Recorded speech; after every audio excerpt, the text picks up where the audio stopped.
दोस्ती हो तो ऐसी। किसी शहर में सूरज नाम का एक व्यक्ति रहता था। उसके पास बहुत ज़्यादा धन हुआ करता था। वह अपने पैसों को अपने दोस्तों पर खर्च करना पसंद किया करता था। सूरज को यह पैसे उसके परिवार से मिले हुए थे। सूरज ने खुद ये पैसे नहीं कमाए थे, इसीलिए वह अपने दोस्तों पर हद से ज़्यादा पैसे खर्च किया करता था। सूरज के सारे दोस्त मतलबी थे। वह सभी सूरज से पैसों के लिए दोस्ती करे हुए थे। सूरज के दोस्तों में ही एक दोस्त था जिसका नाम दीपक था। दीपक को सूरज के सभी दोस्त पसंद नहीं किया करते थे, क्योंकि दीपक काफ़ी ईमानदार था। वह सूरज के पैसों को बर्बाद नहीं करता था। दीपक सूरज को भी समय समय पर बताया करता था कि वह अपने पैसों को इस तरह से बर्बाद ना करे, पर सूरज कहाँ किसी की सुनने वाला था। सूरज के दोस्त सूरज के कान को भरकर सूरज और दीपक की दोस्ती को ख़त्म करवा दी। समय बीतता जाता है। अब वह भी समय आ जाता है जब सूरज का सारा पैसा ख़त्म हो जाता है। धीरे धीरे सूरज की सारी ज़मीन भी बिक जाती है।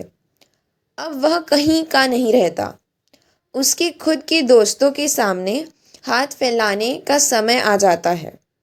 सूरज अपने सारे दोस्तों के पास जाता है मदद के लिए।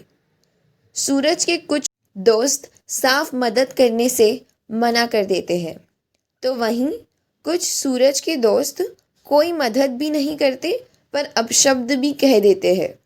साथ ही सूरज के कुछ दोस्त ऐसे थे जो सूरज को पहचानने से भी मना कर देते हैं। अब सूरज को दीपक की कही बात याद आ जाती है। फिर वह वापस लौटता है। सभी दोस्तों से मिलने के बाद सूरज वापस लौट रहा था तो उसे रास्ते में दीपक मिला। दीपक से सूरज ने रोते हुए माफ़ी मांगी। दीपक ने सूरज को गले लगा लिया। अब दीपक ने सूरज को अपने घर में रखा, उसे हर तरह से मदद करी। सूरज को अपने किए पर बहुत ज़्यादा शर्म आती है। वह सोचता था कि उसने कैसे अपने सबसे अच्छे और सच्चे दोस्त को छोड़ दिया। वह कह वह कहते हैं ना कि सच्चे दोस्त की पहचान बुरे समय में ही होती है। जैसे इस दोस्ती की कहानी में सूरज का सच्चा दोस्त दीपक था। सूरज के बुरे समय में भी मदद करे। दीपक की मदद और सूरज की कड़ी मेहनत से सूरज फिर से अमीर बन जाता है। अब सूरज को सच्चे दोस्तों की पहचान समझ में आ गई थी। साथ ही उसे पैसों का कीमत भी समझ आ गई थी। इस कहानी से हमें सीख मिलती है कि हमारे बहुत से दोस्त तो होते हैं, लेकिन कुछ ही सच्चे दोस्त होते हैं। हमें अपने सच्चे दोस्त को कभी नहीं छोड़ना चाहिए। साथ ही बुरे और मतलबी दोस्त से समय रहते ही दूरी बना लेना चाहिए। दोस्तों, आशा है आपको मेरी यह कहानी पसंद आई होगी। कृपया मुझे सहयोग करें। नीचे सब्सक्राइब को क्लिक कर ऑल वाली घंटी का बटन दबाएं ताकि मेरे हर अपडेटेड वीडियो का नोटिफिकेशन आपको मिलता रहे। लाइक का बटन दबाएं, अपने इष्ट मित्रों को शेयर करें और कमेंट्स में जाकर अपने कमेंट्स देकर मार्गदर्शन एवं प्रोत्साहन देकर अपना सहयोग प्रदान करें। धन्यवाद। सफलता के लिए धैर्य कैसे रखें? तब वो घड़े खुद को बेकार और बिना किसी काम के समझने लगे थे। एक दिन वह घड़े अकेले रह गए थे। अपने अकेलेपन को मिटाने के लिए चारों घड़े आपस में बात करने लगे। पहला घड़ा बोला, मैं तो एक बहुत बड़ी और सुंदर मूर्ति बनना चाहता था ताकि किसी अमीर के घर की शोभा बढ़ाता। लोग मुझे देखते, मेरी तारीफ करते और मैं गर्व महसूस करता। लेकिन मैं तो एक घड़ा ही बनकर रह गया।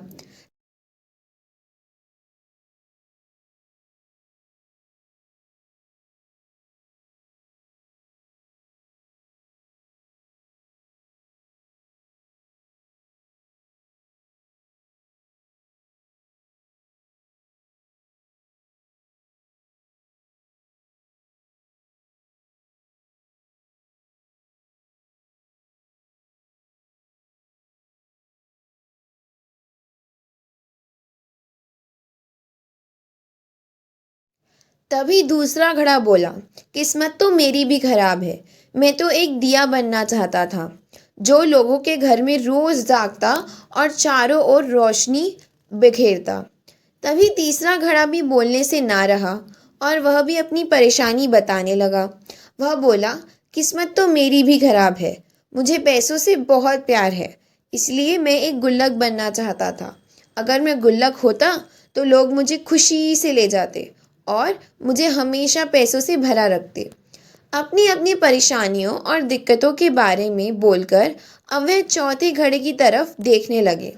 चौथा घड़ा तीनों घड़ों को देखकर मुस्कुरा रहा था। तीनों घड़ों को चौथे घड़े का यह व्यवहार अच्छा नहीं लगा। वे उस चौथे घड़े से बोले, क्या बात है भाई, क्या आपको घड़ा बनने का कोई दुख नहीं है? क्या आप खुश हैं? जबकि 3 महीने हो गए हमारे कोई खरीदार नहीं मिल रहा। इस बात पर चौथा घड़ा मुस्कुराया और बोला, आप तीनों क्या समझते हो? क्या मैं दुखी नहीं हूँ? मैं तो एक खिलौना बनना चाहता था ताकि जब भी बच्चे मुझसे खेले तो बहुत खुश हो जाते और उनकी प्यारी सी हंसी और खुशी को देखकर मैं भी बहुत खुश होता। लेकिन कोई बात नहीं, हम एक उद्देश्य में असफल हो गए तो क्या? दुनिया में अवसरों की कोई कमी नहीं है। एक गया तो आगे और भी अवसर मिलेंगे। बस धैर्य रखो और सही समय का इंतज़ार करो। यह बात सुनकर बाकी 3 घरों में भी खुशी छा गई। 1 महीना और बीता और गर्मी के मौसम की शुरुआत हो चुकी थी। लोगों ने अब ठंडा पानी पीने के लिए घड़ों की खरीद शुरू कर दी थी। चारों घड़े बड़े और सुंदर तो थे ही, तो लोगों ने जैसे ही उन्हें देखा तुरंत उसे ऊंचे दामों में खरीद लिया। आज वो घड़े बहुत से लोगों की प्यास बुझाते हैं और बदले में खुशी और दुआएं पाते हैं। तो दोस्तों, दुनिया में बहुत ऐसे लोग हैं जो वह नहीं बन पाते जो वो बनना चाहते थे।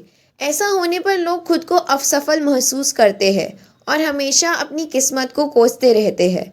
कुछ लोग जीवन में अपने लक्ष्य को पाने के लिए बहुत मेहनत करते हैं, परंतु जब उनको उसमें सफलता हासिल नहीं होती या किसी कारण से वह लक्ष्य पूरा नहीं कर पाते तो वह निराश और परेशान हो जाते हैं और खुद को हारा हुआ मान लेते हैं।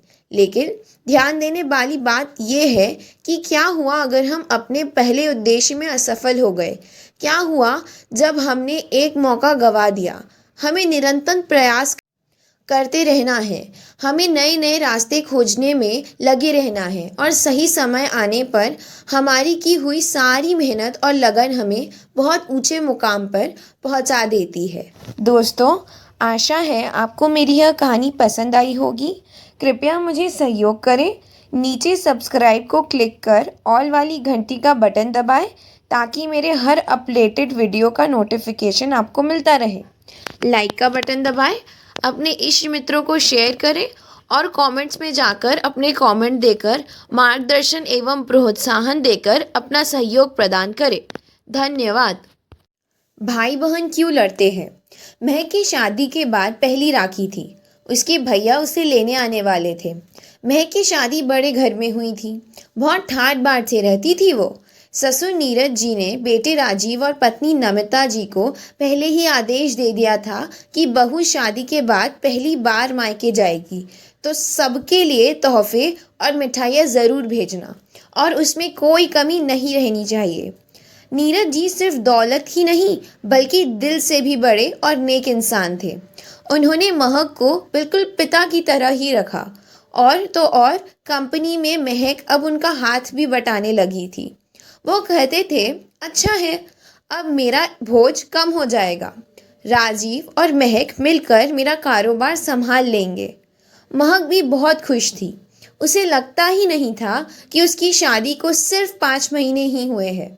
वो इतनी खुश थी कि घर जाकर सबसे मिलेगी, सबको सब बताएगी।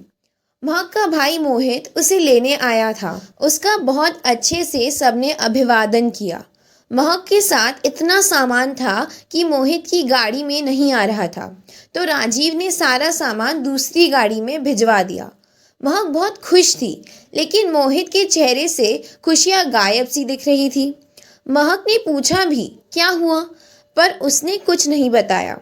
घर आकर महक इतनी चहक रही थी। उसने सबको पहले तोहफे दिए, फिर सबको सारी बातें बताई। सब खुश थे, लेकिन ना जाने क्यों मोहित मुंह लटका के बैठा था। अब तो महक ने बोल ही दिया, बताओ ना मोहित भैया, क्या बात है? आप तब से ऐसे क्यों बैठे हो? मेरा आना आपको अच्छा नहीं लगा क्या? मोहित बोल पड़ा, तेरा आना तो अच्छा लगा, पर इस तरह तेरे ससुर जी को इतना दिखावा करने की क्या ज़रूरत थी? इतना सब कुछ देकर अपनी अमीरी का दिखावा करना ज़रूरी था क्या? महक अवाक उसे देखने लगी। भैया ऐसा कुछ भी नहीं है, वो तो मैं पहली बार यहाँ आई हूँ इसलिए। और वो ये कहते हैं कि शादी में आप सब ने बहुत किया, अब उनका भी तो कुछ बनता है। आखिर अब दोनों परिवार एक ही है ना? बीच में ही मोहित बोल पड़ा, तो इतना सब देने की क्या ज़रूरत थी हमें दिखाने के लिए? महक बोली, भैया आप गलत समझ रहे हैं, मैं बिल्कुल सही समझ रहा हूँ। इन बड़े लोगों की आदत होती है दिखावा करने की, पहले दे देंगे फिर सुनाएंगे। भैया आप मेरे ससुराल वालों का अपमान कर रहे हैं। मोहित खड़ा हो गया, वाह बेटा, थोड़े ही दिन में तू उनकी हो गई। हम कुछ नहीं लगते ना तेरे? भैया ऐसा कुछ नहीं है, आप तो जिंदगी भर मेरे ही रहेंगे, पर अब वो भी मेरे घर है और उनकी इज्जत अब मेरी इज्जत है। अगर आपको ये सब ठीक नहीं लगता तो मैं वापस ले जाऊंगी, पर इस तरह उनका अपमान होते मैं नहीं देख सकती। और महक रोने लगी। महक के पापा अमित जी जो अभी आए थे, उन्होंने महक को गले लगाया और चुप कराया।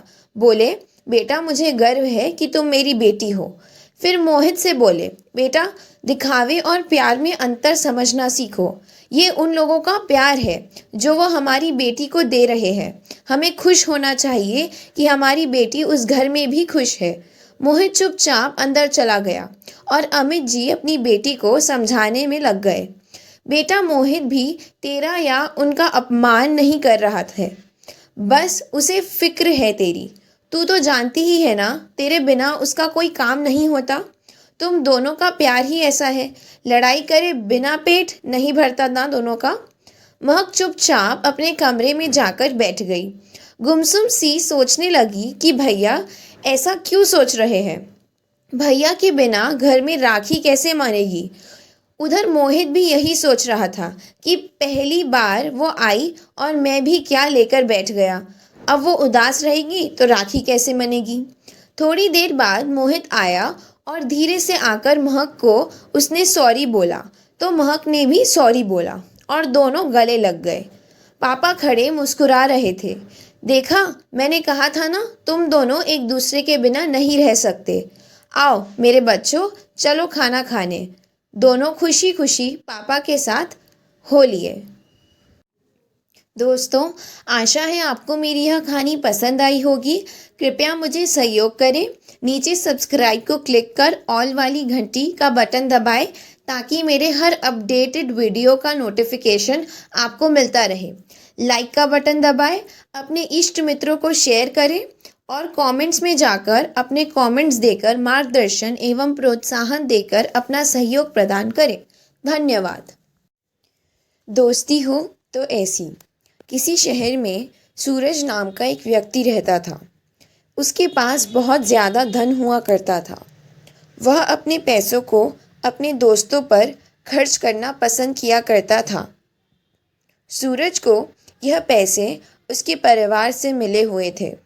सूरज ने खुद ये पैसे नहीं कमाए थे, इसीलिए वह अपने दोस्तों पर हद से ज़्यादा पैसे खर्च किया करता था। सूरज के सारे दोस्त मतलबी थे। वह सभी सूरज से पैसों के लिए दोस्ती करे हुए थे। सूरज के दोस्तों में ही एक दोस्त था जिसका नाम दीपक था।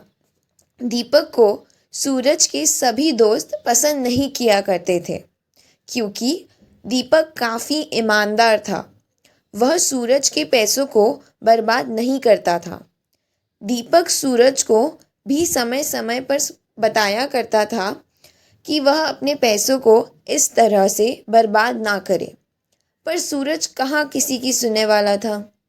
सूरज के दोस्त सूरज के कान को भर कर सूरज और दीपक की दोस्ती को ख़त्म करवा दी। समय बीतता जाता है। अब वह भी समय आ जाता है जब सूरज का सारा पैसा खत्म हो जाता है। धीरे धीरे सूरज की सारी ज़मीन भी बिक जाती है। अब वह कहीं का नहीं रहता। उसके खुद के दोस्तों के सामने हाथ फैलाने का समय आ जाता है। सूरज अपने सारे दोस्तों के पास जाता है मदद के लिए। सूरज के कुछ दोस्त साफ मदद करने से मना कर देते हैं, तो वहीं कुछ सूरज के दोस्त कोई मदद भी नहीं करते पर अपशब्द भी कह देते हैं। साथ ही सूरज के कुछ दोस्त ऐसे थे जो सूरज को पहचानने से भी मना कर देते हैं। अब सूरज को दीपक की कही बात याद आ जाती है। फिर वह वापस लौटता है। सभी दोस्तों से मिलने के बाद सूरज वापस लौट रहा था तो उसे रास्ते में दीपक मिला। दीपक से सूरज ने रोते हुए माफ़ी मांगी। दीपक ने सूरज को गले लगा लिया। अब दीपक ने सूरज को अपने घर में रखा, उसे हर तरह से मदद करी। सूरज को अपने किए पर बहुत ज़्यादा शर्म आती है। वह सोचता था कि उसने कैसे अपने सबसे अच्छे और सच्चे दोस्त को छोड़ दिया। वह कहते हैं ना कि सच्चे दोस्त की पहचान बुरे समय में ही होती है। जैसे इस दोस्ती की कहानी में सूरज का सच्चा दोस्त दीपक था। सूरज के बुरे समय में भी मदद करे। दीपक की मदद और सूरज की कड़ी मेहनत से सूरज फिर से अमीर बन जाता है। अब सूरज को सच्चे दोस्तों की पहचान समझ में आ गई थी। साथ ही उसे पैसों का कीमत भी समझ आ गई थी। इस कहानी से हमें सीख मिलती है कि हमारे बहुत से दोस्त तो होते हैं, लेकिन कुछ ही सच्चे दोस्त होते हैं। हमें अपने सच्चे दोस्त को कभी नहीं छोड़ना चाहिए। साथ ही बुरे और मतलबी दोस्त से समय रहते ही दूरी बना लेना चाहिए। दोस्तों, आशा है आपको मेरी यह कहानी पसंद आई होगी। कृपया मुझे सहयोग करें। नीचे सब्सक्राइब को क्लिक कर ऑल वाली घंटी का बटन दबाएं ताकि मेरे हर अपडेटेड वीडियो का नोटिफिकेशन आपको मिलता रहे। लाइक का बटन दबाएं, अपने इष्ट मित्रों को शेयर करें और कमेंट्स में जाकर अपने कमेंट्स देकर मार्गदर्शन एवं प्रोत्साहन देकर अपना सहयोग प्रदान करें। धन्यवाद। जैसे को तैसा। बहुत समय पहले की बात है। शहर से दूर गांव में एक दुकानदार था जो अपने ही गांव के एक व्यक्ति से रोज़ाना 1 किलो मक्खन खरीदा करता था। वो दुकानदार कई सालों से उस व्यक्ति से मक्खन की खरीदारी कर रहा था। एक दिन उस दुकानदार ने सोचा कि मैं रोज़ इस व्यक्ति से मक्खन खरीदता हूँ, लेकिन मैंने बहुत समय से इसके मक्खन का वज़न तोलकर नहीं देखा। कल चेक करके देखूंगा कि ये मुझे मक्खन 1 किलो से कम तो नहीं देता। अगले दिन जब वो व्यक्ति मक्खन देकर गया तो उस दुकानदार ने मक्खन का वज़न किया और देखा कि मक्खन सिर्फ 900 ग्राम है। उस दुकानदार को काफ़ी गुस्सा आ गया। वो व्यक्ति गुस्से में गांव की पंचायत के पास गया और उसने उस व्यक्ति की शिकायत कर दी। गांव की पंचायत बैठी और उस व्यक्ति को बताया गया कि तुम पर इस दुकानदार ने धोखा देने का आरोप लगाया है। तुम इस दुकानदार को देने वाले मक्खन के वज़न में हेराफेरी करते हो और हर बार तुम इसे 1 किलो मक्खन की जगह सिर्फ 900 ग्राम ही देते हो। क्या तुम्हें अपनी सफाई में कुछ कहना है? वो व्यक्ति बोला, सरपंच जी, मैं तो एक गरीब आदमी हूँ। मेरे पास वज़न तोलने के लिए सही माप नहीं है।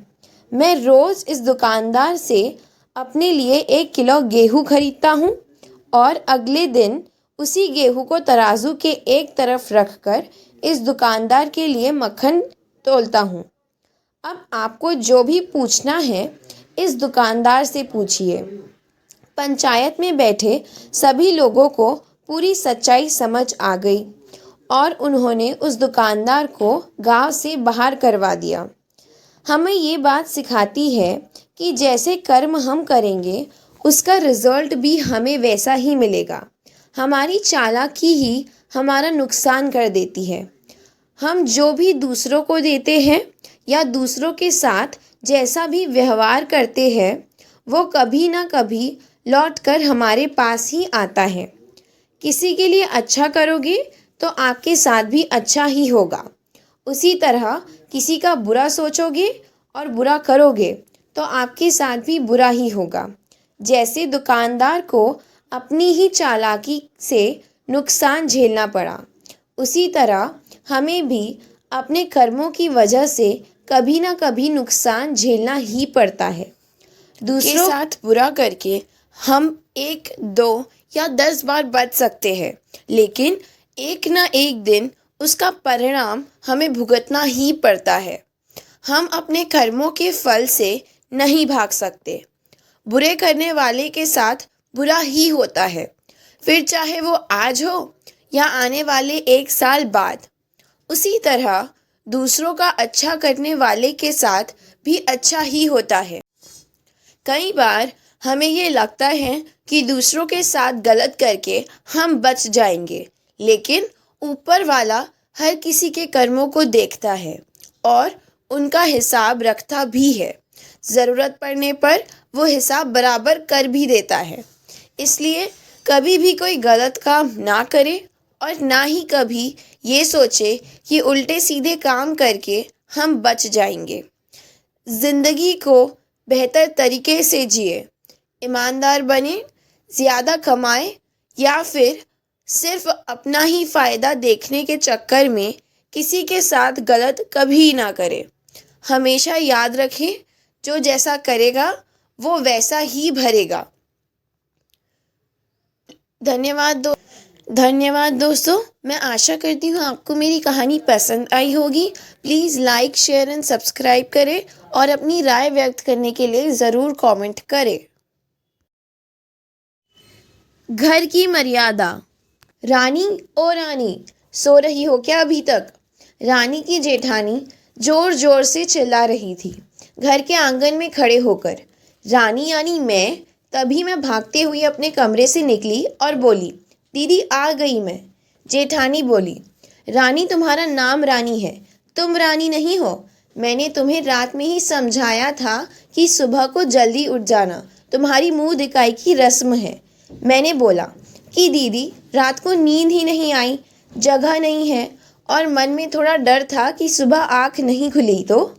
रजनी दीदी हंसती हुई बोली, रानी मेरी प्यारी देवरानी, जल्दी से घूंघट कर लो, अगर माँ जी आ गई तो हंगामा हो जाएगा। मैंने घूंघट किया ही था, तभी माँ जी वहाँ आ गई और कड़कड़ाती आवाज़ से बोली, चलो अब क्या यहाँ गपशप कर रहे हो? हमने चलना शुरू ही किया था, तभी माँ जी ने रजनी दीदी के कंधे पर हाथ रखा और बोली, पता है ना कहाँ जाना है और कैसे जाना है? माँ जी ने बोला कि जब भी कोई बड़ा तुम्हारे सामने खड़ा हो तो हमेशा घूंघट में रहना और कम से कम अपने बड़ों के सामने आना, और बिना घूंघट के तो कभी नहीं। रजनी दीदी कुछ बोली ही नहीं, बस अपना सर हिलाकर हाँ बोल दिया। मैंने भी बस अपना सर हाँ में हिलाया। माँ जी के जाने के बाद मैंने पूछा, रजनी दीदी आप तो स्कॉलर हो और इन सब चीज़ों को कैसे निभाते हो? रजनी दीदी मुस्कुराई और बोली कि मैं थारे जेठ जी से बहुत प्यार करती हूँ, इसलिए अभी तक चुपचाप सब चीज़ें निभा रही हूँ। मैं कुछ नहीं बोली और चुपचाप रजनी दीदी के साथ घर के बाहर वाले कमरे में जाकर बैठ गई। वहाँ पर एक पड़ोस की आंटी जी बैठी थी। वो बोली कि यह कैसी बहू आई है, ससुर जी सामने खड़े हैं और ये यहाँ बैठी है। मुझे कुछ समझ ही नहीं आया। रजनी दीदी बोली कि आंटी जी अभी नई बहू है, यहाँ के रीति रिवाज सीखने में थोड़ा समय लगेगा। रजनी दीदी मुझे वहाँ से उठाकर मेरे कमरे में छोड़ के चली गई। 6 महीने यूं ही छोटी छोटी चीज़ों में बीत गए। फिर एक दिन मैं राहुल के साथ साड़ी लेने गई। राहुल का फ़ोन आया और वो दुकान से बाहर बात करने चले गया। साड़ी की दुकान पर मैं बेधड़क होकर साड़ियाँ देख रही थी। तभी साथ में बैठे हुए अंकल जी खांसे।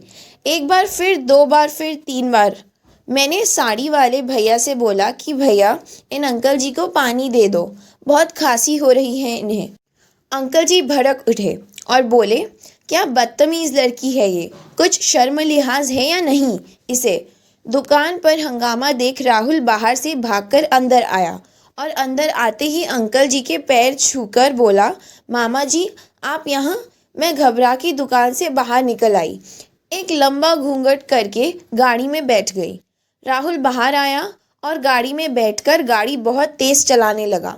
मैंने धीमी आवाज़ में बोला, गाड़ी बहुत तेज़ चला रहे हो, कहीं एक्सीडेंट ना हो जाए। हम घर पहुँचे ही थे तभी माँ जी ज़ोर ज़ोर से चिल्लाते हुए बाहर आई, देखो आ गई ये रानी साहिबा, ख़ानदान की इज्जत मिट्टी में मिलाकर। तभी रजनी दीदी आई और बोली, माँ जी मेरी शादी को 6 साल हो गए हैं, मैं अभी तक मामा जी को नहीं जानती, ये कैसे जानेगी।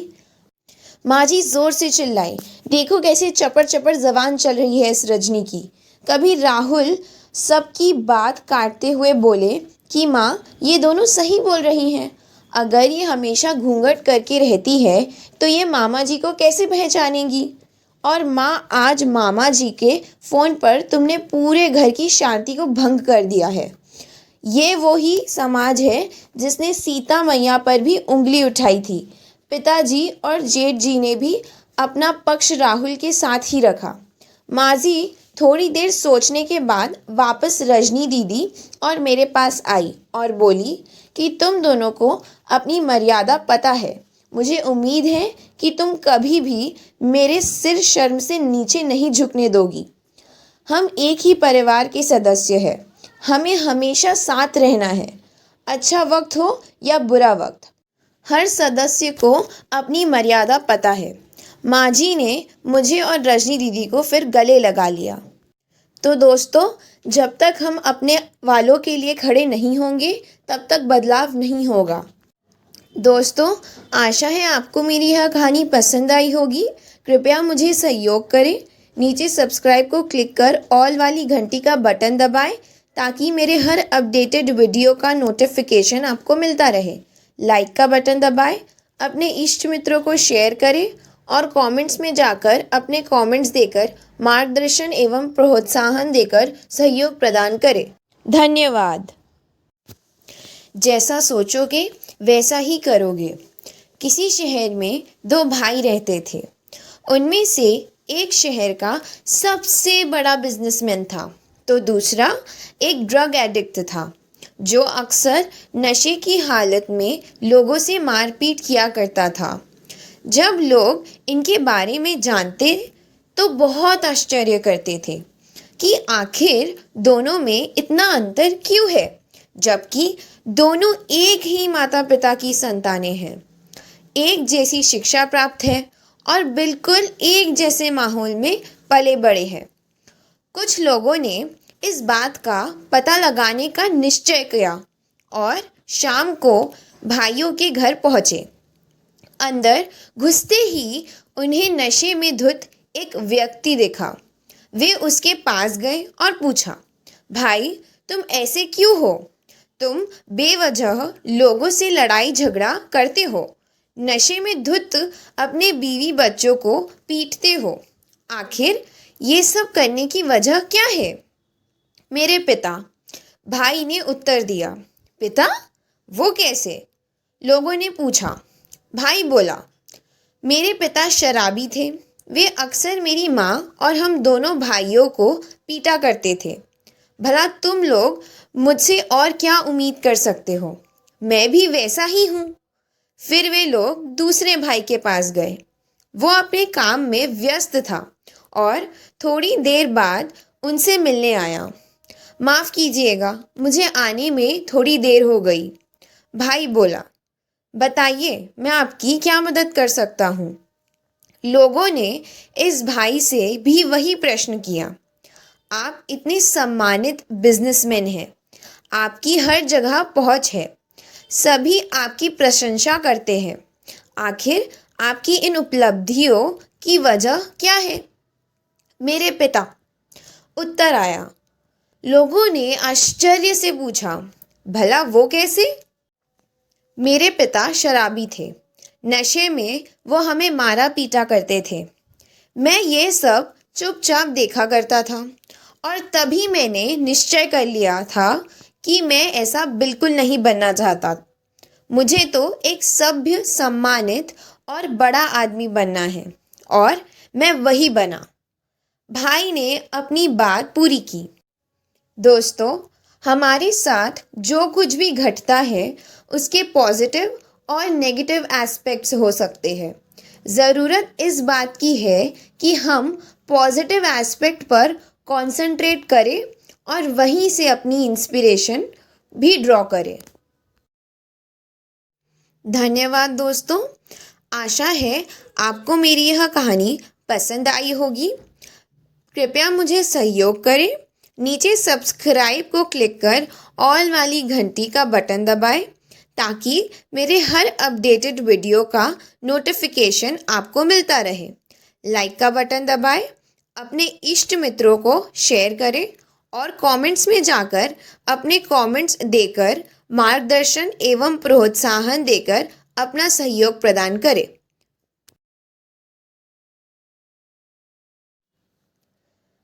हाल ही में नैना का विवाह हुआ था और उसने अपने पति और ससुराल वालों के साथ एक जॉइंट फैमिली में रहना शुरू कर दिया था। कुछ दिनों के बाद उसे पता चला कि वह अपनी सास के साथ नहीं रह सकती। नैना की सास रूढ़िवादी थी, जबकि नैना आधुनिक जीवन शैली जीने वाली लड़की थी। जल्द ही उनके बीच झगड़े होने लगे। कई महीनों के बीत जाने के बाद दोनों में से कोई भी अपना व्यवहार बदल नहीं पाया। समय के साथ साथ नैना और ज़्यादा आक्रामक हो गई और उसे अपनी सास से नफरत होना शुरू हो गई। वह सोचने लगे कि कैसे अपनी सास से छुटकारा पाया जाए। एक बार हमेशा की तरह जब उसने अपनी सास से झगड़ा किया और उसके पति ने अपनी माँ का साइड लिया, तब नैना गुस्सा हो गई और अपने मायके चली गई। नैना के पिता एक केमिस्ट थे। उसने अपने पिता को बुरी बात बताई। उसने अपने पिता से कहा कि उसे कुछ जहर दे ताकि वह अपनी सास के खाने में मिलाकर उसे छुटकारा पा सके, नहीं तो वह अपने पति के घर वापस नहीं जाएगी। नैना के पिता को यह सब जानकर काफ़ी दुख हुआ और उन्होंने अपनी बेटी से कहा, अगर तुम अपनी सास को जहर देती हो तो तुम और मैं दोनों जेल में जाएंगे। ऐसा करना ठीक नहीं है। लेकिन नैना सुनने और समझने की हालत में नहीं थी। आखिरकार उसके पिता ने कहा, ठीक है, जैसा तुम चाहती हो वैसा ही होगा, लेकिन मैं तुम्हें जेल में नहीं देखना चाहता। उसके पिता अंदर से पाउडर लाए और कहा, हर दिन जब तुम दोपहर का भोजन या रात को भोजन करते हो तो अपनी सास के खाने में इसे मिला देना। इससे धीरे धीरे कुछ महीनों में वो मर जाएगी और लोग सोचेंगे कि वह प्राकृतिक रूप से मरी है। उन्होंने यह भी कहा, क्योंकि किसी को भी तुम पर शक नहीं होना चाहिए, इसीलिए आज से तुम अपनी सास के साथ नहीं लड़ोगी, बल्कि तुम उनकी देखभाल करोगी। भले ही वो कुछ भी कहे, तुम गुस्से में बात नहीं करोगी और हमेशा शांत रहोगी। नैना सहमत हो गई और अपने ससुराल वापस आ गई और अपने पिता की सलाह के अनुसार उसने अपनी सास के खाने में पाउडर मिक्स करना शुरू कर दिया और बड़े ही प्यार के साथ बात करना शुरू कर दिया। समय बीतने के साथ साथ नैना की सास का नेचर भी बदलना शुरू हो गया, क्योंकि नैना अब अपनी सास की बहुत देखभाल करने लगी थी। इसलिए उसकी सास भी उसके प्रति विनम्र होने लगी और प्यार से बात करने लगी। 5 महीने बीत गए और नैना खाने में पाउडर मिक्स कर रही थी, लेकिन अब घर का वातावरण बदल गया था। कोई झगड़े नहीं थे, दोनों एक दूसरे की तारीफ करते। अब ऐसा लगता था मानो दोनों का रिश्ता माँ और बेटी का रिश्ता हो। अब नैना को चिंता होने लगी कि पाउडर की वजह से उसकी सास जल्द ही मर सकती है। वह अपने पिता के घर पर गई और उसने कहा, पिताजी, कृपया मुझे उस जहरीले पाउडर के प्रभाव को ठीक करने के लिए इलाज बताएं। मैं अपनी सास को खोना नहीं चाहती। वह मेरी माँ की तरह है और मैं उससे अब बहुत प्यार करती हूँ। उसके पिता मुस्कुराए और कहा, कौन सा जहर? मैंने तुम्हें बस एक स्वीटनर दिया था। नैना हैरान थी और उसने अपने पिता से पूछा कि उन्होंने ऐसा क्यों किया। पिता ने कहा, बेटा, अगर तुम किसी दूसरे इंसान से प्यार चाहते हो तो तुम्हें भी उसे प्यार देना होगा। रिश्ते एक गाड़ी की तरह होते हैं और हम उन पर लगे पहियों की तरह। जब तक सभी पहिए ठीक से आगे नहीं बढ़ेंगे तब तक गाड़ी ठीक से नहीं चल सकती। इसी बात का एहसास दिलाने के लिए मैंने ऐसा किया और तुम्हें अपनी सास के प्रति नम्र रहने को कहा। तुम्हारी अच्छाई देखकर उन्होंने भी अपने आप को बदला और तुम्हें समझना शुरू किया। तुम दोनों ने एक दूसरे के लिए अपने आप को बदला। यही कारण है कि तुम अपनी सास के लिए आज मेरे पास भागते हुए आई हो।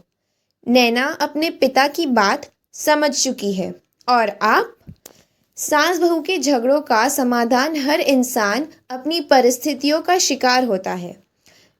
यह अक्सर कई मतभेदों को जन्म दे सकता है।